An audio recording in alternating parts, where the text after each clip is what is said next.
ಕಳೆದ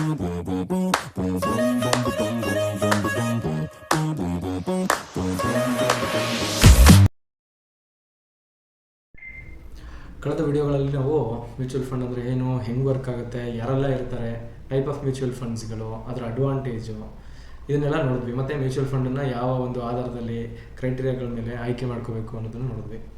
ಈ ವಿಡಿಯೋದಲ್ಲಿ ಮ್ಯೂಚುವಲ್ ಫಂಡಲ್ಲಿ ಯಾವ ರೀತಿ ಅಂದರೆ ಯಾವ ಒಂದು ಮಾರ್ಗಗಳಲ್ಲಿ ಇನ್ವೆಸ್ಟ್ ಮಾಡ್ಬೋದು ಅಂತ ಎಲ್ಲರಿಗೂ ಗೊತ್ತಿರುತ್ತಲ್ಲ. ಒಂದು SIP ಮತ್ತು ಇನ್ನೊಂದು ಲಂಸಮ್ ಆಗಿ. SIP ಅಂದರೆ ಏನು? ಇದೊಂಥರ ಲೋನ್ ತೊಗೊಂಡು EMI ಕಟ್ತೀವಲ್ಲ ಆ ಥರ. ಆದರೆ ನಮ್ಮ ಒಂದು ಫ್ಯೂಚರ್ಗೋಸ್ಕರನೇ ನಾವು ಲೋನ್ ಕಟ್ತಾ ಇದ್ದೀವಿ ಅಂತ ತಿಳ್ಕೊಬೇಕಷ್ಟೇ. ಒಂದೇನೋ ಒಂದು ಫೈನಾನ್ಷಿಯಲ್ ಗೋಲ್ ಇದೆ, 10 ವರ್ಷ ಆದಮೇಲೆ ನಾನೇನೋ ಒಂದು ಮಾಡಬೇಕು ಅಂತ, ಅದಕ್ಕೆ ಒಂದಿಷ್ಟು ಅಮೌಂಟನ್ನು ಸೇವ್ ಮಾಡಬೇಕು ಅನ್ನೋ ಒಂದು ಗೋಲ್ ನಮಗೆ ಬಂತು. ಆ ಒಂದು ಅಮೌಂಟನ್ನು 10 ವರ್ಷ ಆದಮೇಲೆ ಸೇವ್ ಮಾಡಬೇಕು ಅಂದರೆ ಈಗಿಂದ ಎಷ್ಟನ್ನ ಇನ್ವೆಸ್ಟ್ ಮಾಡ್ತಾ ಹೋಗಬೇಕು. ಆ ಅಮೌಂಟು ಸೇಮ್ ಇರಬೇಕು ಥ್ರೂಔಟ್ 10 years ಅಂತ ಏನಿಲ್ಲ. ಈ ವರ್ಷ ಏನೋ ಒಂದು 5,000 ಮಾಡ್ತೀನಿ, ನೆಕ್ಸ್ಟ್ ವರ್ಷ 10% ಇನ್ಕ್ರೀಸ್ ಮಾಡ್ಕೋತೀನಿ, ಅದರ ನೆಕ್ಸ್ಟ್ ವರ್ಷ ಆ ಟೋಟಲ್ ಅಮೌಂಟಿನ 10% ಇನ್ಕ್ರೀಸ್ ಮಾಡ್ಕೋತೀನಿ. ಯಾಕೆಂದರೆ ಪ್ರತಿ ವರ್ಷ ನಮ್ಮ ಸ್ಯಾಲ್ರಿ ಜಾಸ್ತಿ ಆಗೋ ಚಾನ್ಸಸ್ಸು, ನಮ್ಮ ದುಡಿಮೆ ಜಾಸ್ತಿ ಆಗೋ ಚಾನ್ಸಸ್ ಇರೋದ್ರಿಂದ ಈಗಿಂದನೇ ಬರ್ಡನ್ ಮಾಡ್ಕೊಳ್ಳದೆ ಇಯರ್ ಆನ್ ಇಯರ್ ಒಂದು 10%, 15% ಅಥವಾ 20% ಇನ್ಕ್ರೀಸ್ ಮಾಡ್ಕೊಂಡು ಹೋದರೆ ಆ ಒಂದು ಕಾಂಪೌಂಡಿಂಗ್ ಎಫೆಕ್ಟು ತುಂಬಾ ಚೆನ್ನಾಗಿರುತ್ತೆ. ಸೊ SIP ಅಂತ ಅಂದರೆ ಪ್ರತಿದಿನ ಅಥವಾ ಪ್ರತಿ ತಿಂಗಳು, ಡೈಲಿ SIPಗಳು ಕೂಡ ಇದ್ದಾವೆ. ಸೊ ಅದಕ್ಕೆ ಪ್ರತಿದಿನ ಅಂತ ಹೇಳ್ತಿದ್ದೀನಿ. ಅದರ್ವೈಸ್ ಸ್ಯಾಲರಿ ಪೀಪಲ್ಲು ಪ್ರತಿ ತಿಂಗಳು ಸ್ಯಾಲ್ರಿ ಬರುತ್ತೆ, ಆಗ ನಾವು ಒಂದು ಇಷ್ಟು ಇನ್ವೆಸ್ಟ್ ಮಾಡಬೇಕು ಅನ್ನೋ ಅಮೌಂಟನ್ನು ಎತ್ತಿಟ್ಟು ಉಳಿದಿದ್ರಲ್ಲಿ ಎಕ್ಸ್ಪೆನ್ಸಸ್ನ ತೂಗಿಸ್ಕೊಂಡು ಹೋದರೆ ತುಂಬ ಒಳ್ಳೆಯದು. ಸೊ SIP ಬಂದು ಪ್ರತಿ ತಿಂಗಳು ಇನ್ವೆಸ್ಟ್ ಮಾಡ್ಕೊಂಡು ಹೋಗೋರಿಗೆ, ಅಂದರೆ ಅದು ಸ್ಯಾಲರಿಡ್ ಪೀಪಲ್ಗೆ ತುಂಬ ಸೂಕ್ತವಾಗಿರುವಂಥದ್ದು. ಯಾಕೆಂದರೆ ಅದರ ಇನ್ನೊಂದು ಅಡ್ವಾಂಟೇಜು, ಮಾರ್ಕೆಟ್ ಏನೇನು ಫ್ಲಕ್ಚುಯೇಷನ್ಸ್, ವೇರಿಯೇಷನ್ ಇದೆ, ಅದು ಎಲ್ಲ ಒಂದು ಸಿಚುವೇಷನಲ್ಲಿ ನಾವು ಇನ್ವೆಸ್ಟ್ ಮಾಡ್ತಾ ಹೋಗೋದ್ರಿಂದ ನಮ್ಮ ಆವ್ರೇಜಿಂಗ್ ತುಂಬ ಚೆನ್ನಾಗಿರುತ್ತೆ. ಏನು ಆವ್ರೇಜಿಂಗ್ ಅಂದರೆ, ಸಪೋಸ್ ಮಾರ್ಕೆಟ್ ಇವಾಗ 26,000 ನಡೀತಾ ಇದೆ, ಇವಾಗಲೂ ಒಂದು 5,000 ಹಾಕಿರ್ತೀನಿ, ನಾಳೆ ಒಂದು 26,500 ಇರುತ್ತೆ, ಅವಾಗಲೂ 5,000 ಹಾಕಿರ್ತೀನಿ. ನಾಳೆ ಅಂತಂದರೆ ನೆಕ್ಸ್ಟ್ ಮಂತು, ಅದರ ನೆಕ್ಸ್ಟ್ ಮಂತು ಏನೋ ಒಂದು ಬ್ಯಾಡ್ ರೀಸನ್ಸಿಂದ ದಡ ಅಂತ 25,000 ಬೀಳ್ತು, ಅವಾಗಲೂ ಹಾಕಿರ್ತೀನಿ. ನೆಕ್ಸ್ಟ್ 24,000 ಹೋಯಿತು, ಅವಾಗಲೂ ಹಾಕಿರ್ತೀನಿ. ನೆಕ್ಸ್ಟ್ ಅದು ವಾಪಸ್ ಬಂದೇ ಬರಬೇಕು. ಯಾಕೆ ಅಂತಂದರೆ ಇಂಡಿಯಾ ಒಂದು ಗ್ರೋಯಿಂಗ್ ಕಂಟ್ರಿ, ನಮ್ಮ ಎಕಾನಮಿ ತುಂಬ ಸ್ಟ್ರಾಂಗ್ ಆಗ್ತಾನೆ ಇದೆ.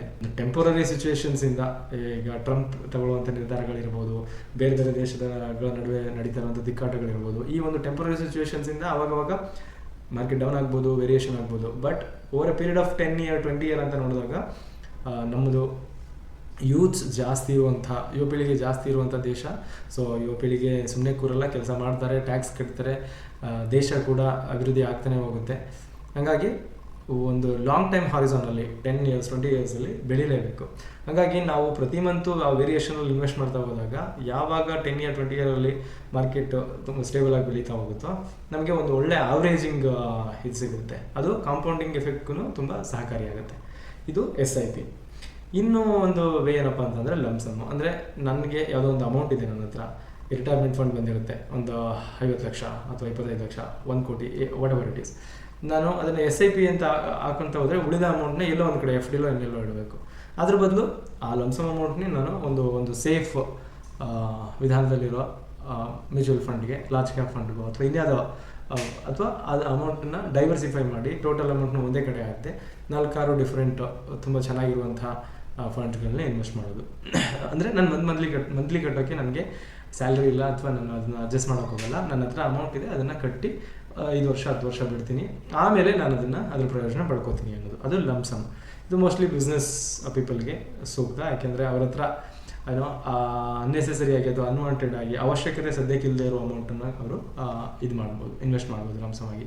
ಒಂದೇ ಡಿಸ್ಅಡ್ವಾಂಟೇಜ್ ಏನಪ್ಪ ಅಂತಂದರೆ, ಇದನ್ನ ಮಾರ್ಕೆಟ್ ಕಂಡೀಷನ್ಗಳು ಸರಿ ಇಲ್ಲದೆ ಇದ್ದಾಗ, ಸಪೋಸ್ ಮಾರ್ಕೆಟ್ ಕಂಡೀಷನ್ ತೀರಾ ಕರೆಕ್ಷನ್ ಫೇಸಲ್ಲಿದೆ, ಅಥವಾ ಅಲ್ಲಿಂದ ಇನ್ನೂ ಸ್ವಲ್ಪ ಬಿದ್ದು ಮೇಲೋಗ್ಬೋದು ಅಂದರೂ ಲಂಸಮ್ ಮಾಡ್ಬೋದು. ಆದರೆ ಸಪೋಸ್ ಮಾರ್ಕೆಟ್ ಒಂದು ಬಬಲಲ್ಲಿದೆ, ಒಂದು ಹೈಯಲ್ಲಿದೆ ಅಂದಾಗ ಲಂಸಮ್ಮು ಅಷ್ಟು ಸೂಕ್ತ ಅಲ್ಲ. ಏನಕ್ಕೆ ಅಂದರೆ, ನಾನು ಈ ವರ್ಷ ಅಥವಾ ಜಾನ್ವರಿಯಲ್ಲಿ ಒಂದು 50 ಲಕ್ಷ ಲಂಸಮ್ ಆಗಿಬಿಡ್ತೀನಿ ಅಂತ ಅಂದ್ಕೊಂಡ್ರೆ, ನೆಕ್ಸ್ಟ್ 6 ತಿಂಗಳು ಮಾರ್ಕೆಟು ಅಥವಾ 3 ತಿಂಗಳು ಡೌನ್ವರ್ಡ್ಸೇ ಹೋಗ್ಬೋದು. ಅವಾಗೇನಾಗುತ್ತೆ, ನಮ್ಮ ಅಮೌಂಟು ಕರೆಕ್ತಾ ಇದೆ ಅಂತ ನಮ್ಗೆ ಅನಿಸುತ್ತೆ.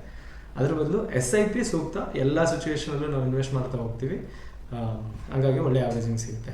ಲಂಸಮ್ ಮಾಡೋರು ಕೂಡ ಒಂದು ಇನ್ವೆಸ್ಟ್ಮೆಂಟ್ ಅಡ್ವೈಸರ್ಸ್ನ ಕನ್ಸಲ್ಟ್ ಮಾಡಿ, ಆ ಮಾರ್ಕೆಟ್ ಸಿಚುವೇಷನ್ ಹೇಗಿದೆ, ಆಗಿದ್ದಾಗ ಲಂಸಮ್ ಹಾಕೋಕ್ಕೆ ಯಾವ ಫಂಡ್ಗಳು ಸೂಕ್ತ, ಡೈವರ್ಸಿಫಿಕೇಷನ್ ಹೆಂಗೆ ಮಾಡಬೇಕು ಅಂತ ಸಲಹೆ ತಗೊಂಡು ಇನ್ವೆಸ್ಟ್ ಮಾಡೋದು ತುಂಬ ಒಳ್ಳೆಯದು. ಸೊ ನೀವು ಸ್ಯಾಲರಿ ಪೀಪಲ್ ಆಗಿದ್ದರೆ ಅಥವಾ ಮಂತ್ ಕಟ್ಕೊತಾ ಹೋಗ್ತೀನಿ ಅಂದರೆ SIP ಸೂಕ್ತ. ಅಥವಾ ನನ್ನ ಹತ್ರ ಅಮೌಂಟ್ ಇದೆ, ನಾನು ಒಂದ್ಸಲ ಹಾಕ್ತೀನಿ 5-10 ವರ್ಷ ಅದನ್ನ ಹಂಗೆ ಬಿಡ್ತೀನಿ ಅಂತ ಅಂದರೆ ನಿಮಗೆ ಲಂಪ್ ಸಮ್ ಸೂಕ್ತ.